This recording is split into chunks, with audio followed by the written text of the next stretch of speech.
We are joined from Cairo by Mr. Mohamed Osman, the International Relations Specialist. Thank you so much, sir, for joining us here today. Thank you for having me, Ms. Salma.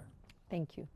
Mr. Osman, the Dutch foreign minister resigned after failing to push through sanctions against Israel, and the remaining cabinet members of his center-right New Social Contract Party followed suit, and with a party leader calling Israel's actions diametrically opposed to international treaties. Do you actually believe such resignations can build any real pressure on the European Union to take stronger action against the occupation army? I think it will certainly build pressure on the Netherlands, definitely, since the governing coalition now has suffered a huge loss with the exit of the party of the foreign minister from the government on the grounds of the Netherlands' reluctance to take any concrete steps against Israel. And for more historical context here, we have to understand that the Netherlands has been historically one of the staunchest and strongest allies of Israel in the European Union.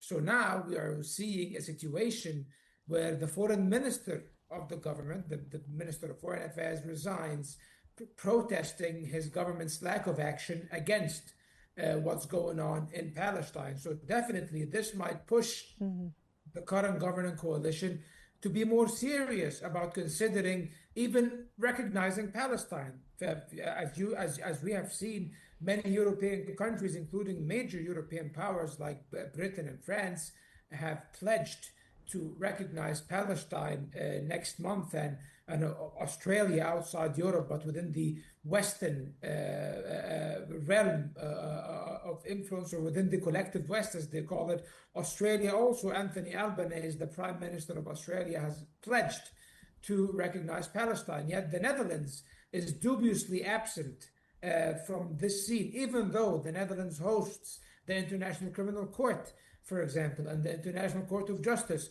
both international courts that are actively pursuing cases against Israel on account of its actions in Gaza at the moment. So I believe that it will create more pressure. However, certain countries in the European Union are very reluctant, most of them actually are very reluctant to impose any sort of sanctions on Israel at this point, even the ones who recognize Palestine. Yes, and I'd just like to welcome, now we are joined from Barcelona, Mr. Maher Nicolas Firzli, the director of the EU ASEAN Center. Welcome, sir, for joining me here today. And let me ask you, after the Dutch foreign minister's resignation, his party fully withdrew from the coalition in deepening the Dutch political turmoil. Do you think this could, this domestic political turmoil in the Netherlands, trigger any similar movements inside other European governments? I'm delighted to join you today, Salma. Thank you. I agree with my colleague in Cairo. Yeah. We should put things into context. So Holland is a very special country with very deep and old ties to Israel. Let's not forget, one of the old, like 400 years before the foundation of the state of Israel itself, one of the old ancient flags of the Dutch nation used to be an orange Star of David. The ruling family in Holland today, they are Protestant Christians of French origin.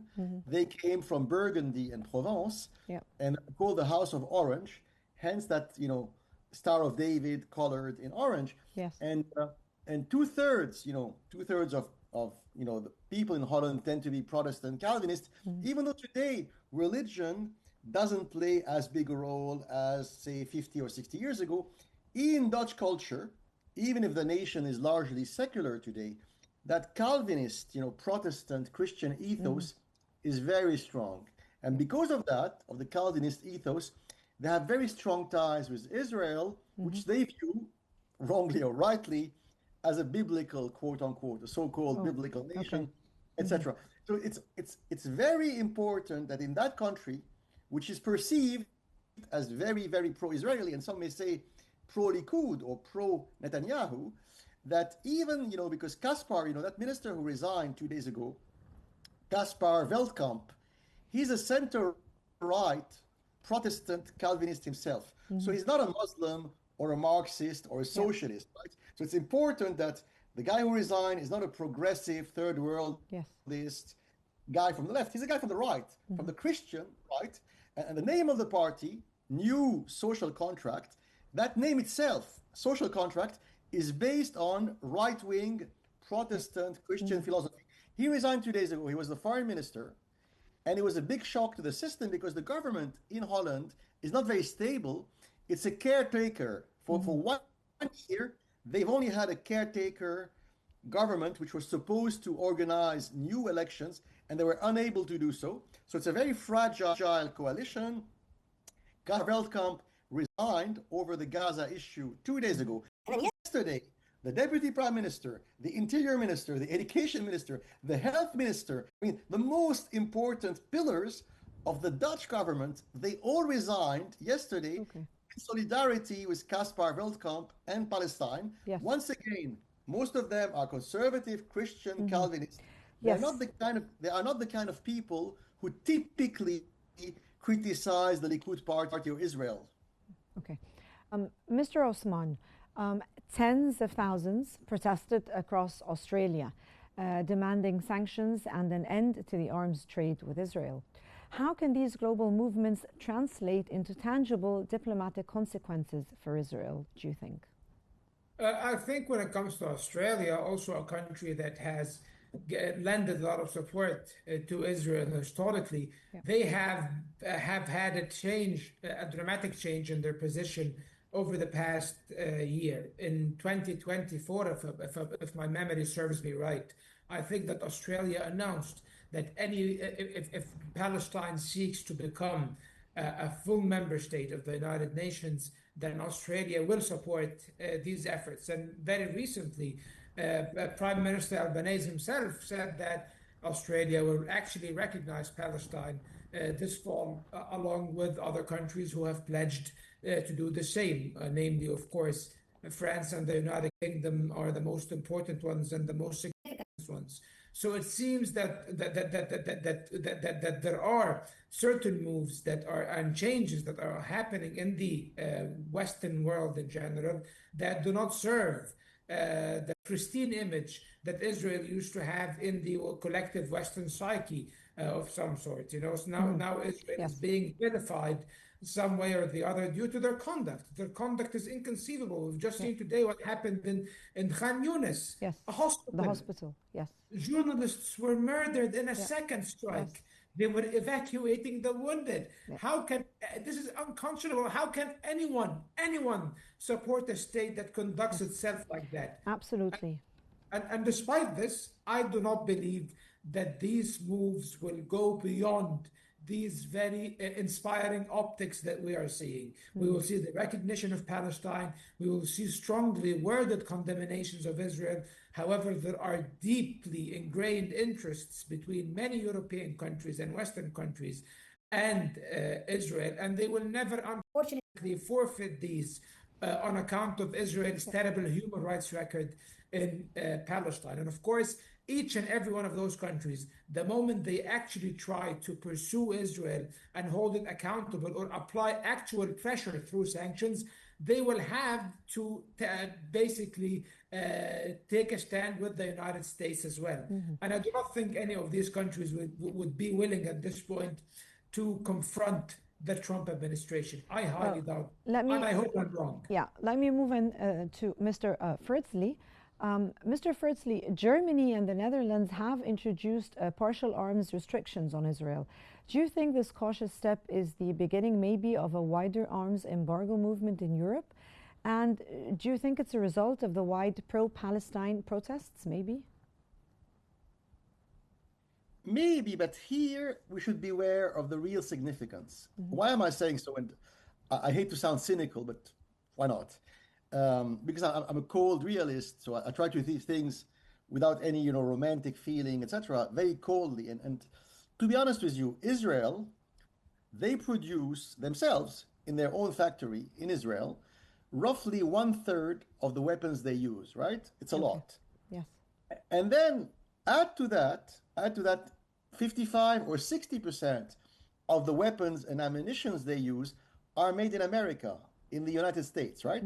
Yeah, So what is the percentage of weapons and ammunition very small. Israelis import from Germany and Holland? It's not 0%. But it's minimal. Total, they import from Europe, 8, 9%. That's today. In the old days, when Israel was founded, and in the Middle East, they have that old perception. Yep. When Israel was founded, and for the first 20 years of its existence, most of the weapons they use to conquer the land and kill the Palestinians, these weapons were made in France, Germany, England, Czechoslovakia. Okay. It's a different kind of country today. So it's made in America, made in Israel. So if the Germans and the Czechs, whatever, and the Slovaks decide a full embargo, anyway, we are very far in England and Germany, we are very far from a full embargo. It's the start of a partial embargo. But let's suppose they wake up tomorrow morning and they say, oh, the massacre has gone too far, full embargo on all military equipment and ammunitions to You Israel. don't think they'll be stopping completely? It won't just be partial? Is there any hope? Yeah, first, it will be partial. And second, even if there is a miracle, if tomorrow morning they stop completely, to be honest with you, Israel couldn't care less because, like I said, most of their weapons Is in do the not US come or from Europe. themselves? So Yeah, the only Israelis. big contract they have now is a European country. Yeah. I think it's from Germany, and it's for the supply, I think, of submarines and ships, right? Yeah. But they're not really using submarines and ships daily to bombard Khan Younis. So Gaza. in your opinion, you don't think it's a major pressure? It's basically. symbolic. I think it's symbolic. Yeah. It sends a small, limited symbolic message. I don't really believe in the notion of collective West either.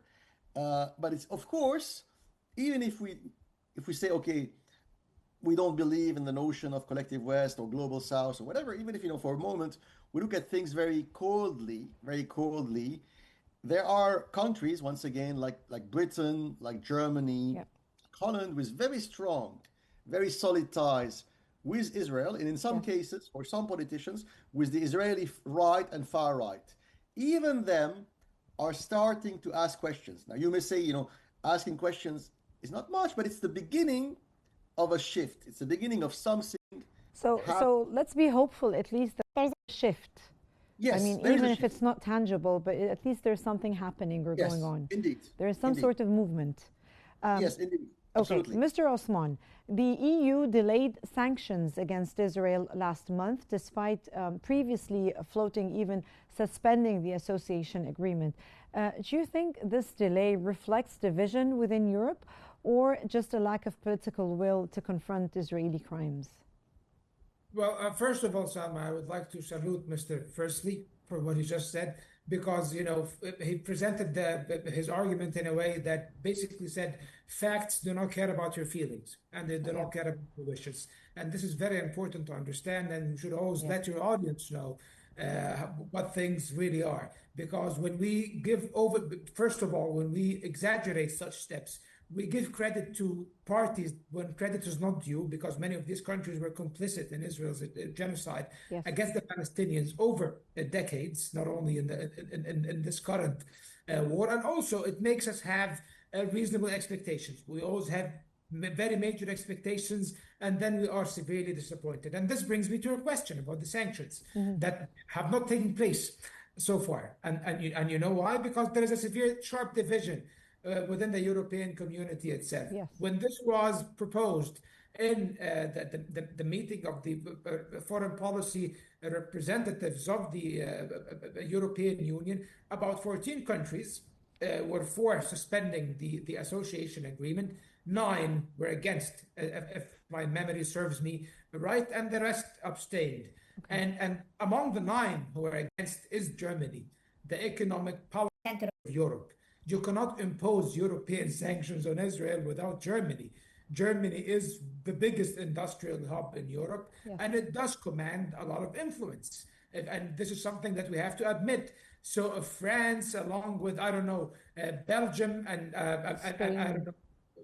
any other tiny European country that within the larger geopolitical calculus has no weight or no effect, it doesn't matter at the end of the day. So unfortunately, and even why the foreign minister of the Netherlands resigned? Because they even refused to place sanctions, very minute sanctions, on products that are produced within the illegal settlements in the West Bank.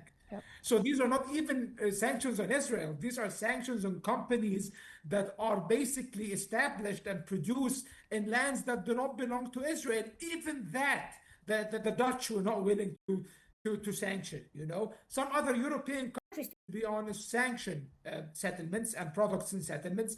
However, most countries do not, and most of them are not really willing to sever their economic bonds with Israel. However, I do admit, and I do agree also with your honorable guest and with you, Salma, that this is a shift that will matter. However, it will matter about 50 to 100 years from now, not today. Well, let's hope. I mean, at least something small is happening. Mr. Firzli, many European states have condemned Israel. Even today, Finland's president called Israel's actions in Gaza a violation of international law. However, there has been no concrete actions taking place yet. Why is Europe struggling to build a unified stance despite repeated evidence of atrocities in Gaza? I mean, up until now, nothing has been happening. Yeah, very good question. You have to be careful of not taking, some European politicians and some European nations, and I'm thinking here of Italy, Spain, and Ireland. Governments and people are sincerely for the Palestinian cause. So if you talk to politicians, be they centrist, right-wing, Marxist, left-wing, it doesn't matter. In Italy, Spain, Ireland, they're massively supportive of the Palestinian cause. They are speaking sincerely from their heart, in a way. When it comes to politicians from countries like Finland or Estonia, especially right-wing politicians in countries like Finland, Estonia, Poland, sadly, there's a lot of hypocrisy. Why am I saying so? Because these guys, like the Finnish foreign minister, they support the Likud party. So they don't support Israel. They support right-wing, ultra-nationalist Israeli parties. And today, because of the media pressure, they are shedding crocodile tears on the Palestinian cause. And there's another reason, even more hypocritical. Because the right-wing politicians in countries like Estonia, Poland, Latvia, they support Ukraine against Russia. They support NATO. They are aggressive warmongers. They love war. They have figured out that if they don't at least pretend to support the Palestinian cause, they will no longer be able to support the Ukrainian cause because people will accuse them of double standards. So hypocritically, we are seeing conservative right-wing politicians in Helsinki, Oslo, Stockholm, Latvia, Estonia. Pretend they care about Palestine only defensively to continue to support the Ukraine war against Russia and to avoid being labeled racist, to avoid being accused of considering that the life of a Ukrainian is worth much more than the life of an Arab or a Muslim. And as one last point, I'd like to make very quickly. Yes, I think your honorable guest, Dr. Osman from Cairo, he put his finger on the wound here. Yeah. When he spoke about the West Bank, because the meaning of Gaza, Gaza has multiple meanings, right? If you are like me, if you are a neo-realist, for people like me, the killing of the civilians, the destruction of the hospitals is bad, but it's not the most important issue, you see. We neo-realists believe that there's another meaning about Gaza. It is the lure, the bait, the distraction. The Netanyahu government has used Gaza and the festering wound that is Gaza to lure public opinion in America and Europe and to make them forget about the West Bank. Gaza, with all its pain and blood and all the tears that the mothers in Gaza are shedding over the dead children, it is 2 or 3% of what is left of Palestine. Yep. And that small portion of what is left of Palestine is essentially the West Bank, Judea and Samaria. And every day they are razing villages, Christian and Muslim villages. Every day are being burned and razed, bulldozed in the West Bank. Yep. And this is the real scandal. And this is something for which the European Union does nothing. Because nothing's been done regarding all of that. It's been over a year now. And Zero. Nothing's been happening. And this is the big illegal, let's talk about international law. UN Security Council Resolution 242, adopted in November 1967. This is the basis of international law governing the West Bank and Gaza. Yes. And this is something Ursula von der Leyen and Emmanuel Macron do nothing about because they don't care about it. Mr. Osman, I come back to you again. Many European states have already recognized the Palestinian state, and others pledged to do so at the upcoming UN General Assembly in September. Is that a result of the Israeli atrocities in Gaza, or do you think there are other political drives behind this? Partially, yes. The atrocities in Gaza have been abominable, unbearable, to human consciousness. Yes. That even these governments have to face their own public opinion, which is increasingly sympathetic towards the Palestinian cause on account of what has been happening. Now we have to be thankful that we are in the age of social media, and basically the information space now is way more open than it was 30 years ago. So everyone sees everything as it happens in real time, and sees all the atrocious simultaneously at the same time. Basically, so these governments are compelled to move to appease their public opinion and also to wash their hands of any responsibility, because even though the recognition of Palestine is important, it is of symbolic value. It is a moral. It also has some sort of. It's good for the morale of the Palestinians and their supporters. However, if there is no Palestine to recognize, then it doesn't matter at the end of the day. So if you recognize a virtual state that ceases to exist, it doesn't matter. So that's why the concrete steps are what actually matters, and not these theatrics that we will see next month in the United Nations. And everyone will clap their hands. They will break both their palms applauding those very nice European leaders who have decided to eventually recognize Palestine, even though Palestine has been recognized by the UN for a few decades now, and it has been an observer state of the United Nations for over 10 years and a member of many international organizations. So European recognition does not have any legal value in this because over 140 countries recognize Palestine already, many of them since 1988, including major countries, major industrial countries and rising economies like India, China, Russia. So, because the world is not the West, as we all know, Salma. So it is of great symbolic value. However, if Israel is allowed to continue its carnage in Gaza and its gradual elimination of Palestinian existence in the West Bank, and this is something that very important that Mr. Firzli have spoken about, then it doesn't matter, and the Europeans are doing this. Just my opinion, I can be admittedly very cynical and skeptical with this regards, and I am within my right to be so, given the records of these governments. They are speaking to their publics, telling them, oh, we have done our part, we have recognized Palestine, so stop complaining about the 100,000 Palestinians who might die over the next few months. That's it really, because they do understand that Israel is basically liquidating the Palestinian cause right now, and there is nothing that they are willing to do to actually stop them at this point.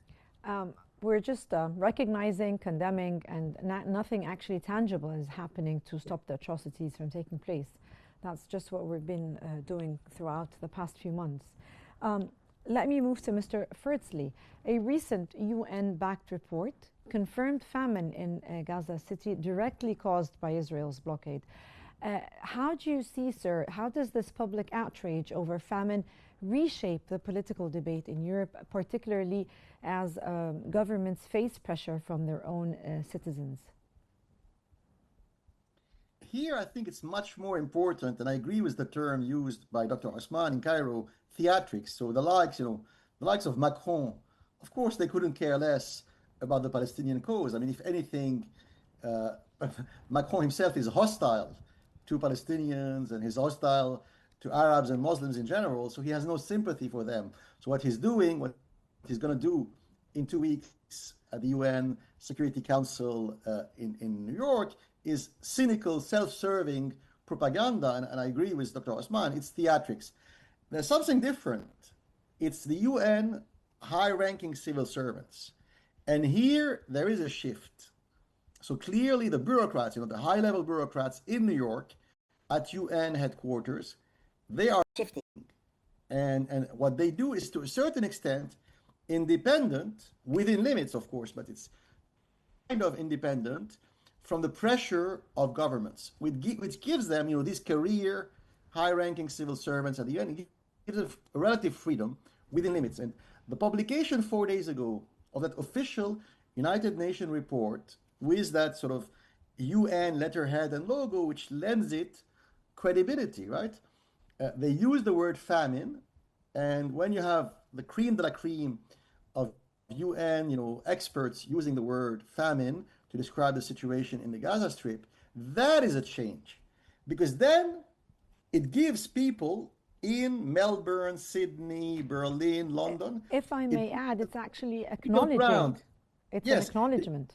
And it gives them a legal ground, yes. Because people, MPs, senators, politicians, civil society activists in New York, Washington, D.C., Berlin, Rome, they can say, wait a minute, UN says it's famine. It is not our opinion, we the progressive, pro-Palestinian, whatever, left-wing, third worldist, it's the UN. So that angered the Netanyahu government a lot, beyond measure.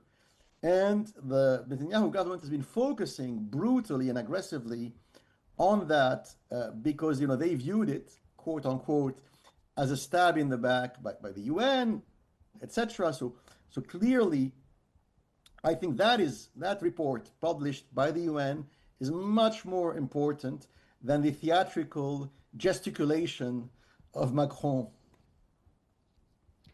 And that was Mr. Mohamed Osman, the International Relations Specialist, and Mr. Maher Nicolas Firzli, Director of the EU ASEAN Center. Thank you so much, gentlemen, for your insights and for joining me here today.